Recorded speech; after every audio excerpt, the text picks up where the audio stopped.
अपने हाथ से हल चला रखा है, मैंने ट्रैक्टर बा रखा है, कुर्सी पर बैठाया और पीछे खड़ा हूं कि कोई बात जो हमने चालू की थी उसमें कमी नहीं आएगी, क्योंकि नए आदमी को सीखने में टाइम लग जाता है। कि देखो सारी उम्र कोई एक ही जगह पर बैठा रहे, उम्र के तकाजे के हिसाब से भी कुछ ना कुछ घर में भी आदमी काम करता ही है ना। अपने बेटे को हल पकड़ा देगा, मुट्ठा पकड़ा के बन जा हाली। दुकानदार अपने बेटे को गद्दी पर बैठाना शुरू देगा, ले भी तुल तागड़ी। फिर लोहार भी अपने बेटे को पकड़ा देगा, थोड़ा खाती है और रंदा पकड़ा देगा, ले भी कर लाकड़ी ने एक सीधा।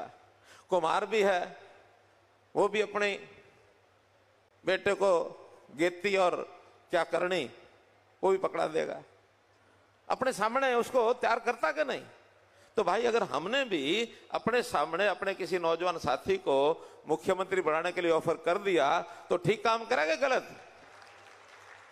ठीक काम करा ना। अपने हाथ से कुर्सी पर बैठाया और पीछे खड़ा हूं कि कोई बात जो हमने चालू की थी उसमें कमी नहीं आएगी, क्योंकि नए आदमी को सीखने में टाइम लग जाता है।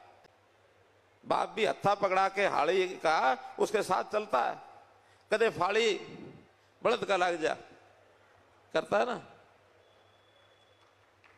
वो सिखाता है उसको, भाई खूट न्यू काट, सीधा काट,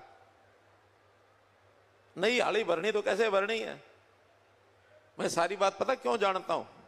अपने हाथ से हल चला रखा है, मैंने ट्रैक्टर बा रखा है। एक बड़े गांव का मेरा जन्म है, दूसरे गांव में हमारे जहां खेत थे वहां मैंने खेती करी, फिर पढ़ाई करी साथ साथ, फिर दिल्ली में दुकान करी, फिर एक फैक्ट्री लगाई, फिर समाज सेवा की। एक बहुत बड़ी फैक्ट्री में मैंने फिर उसका करोड़ों रुपए का बिजनेस वो भी उसके साथ उसको कराया, उसकी मदद करी। और आपके सामने पार्टी का काम करते करते जब मुझे कहा कि भाई ये मुख्यमंत्री बनके और जनता की सेवा करो, सेवा वास्ते करी हमने सब, सत्ता भोगण वास्ते नहीं कि लूटो खसूटो जेब में डालो।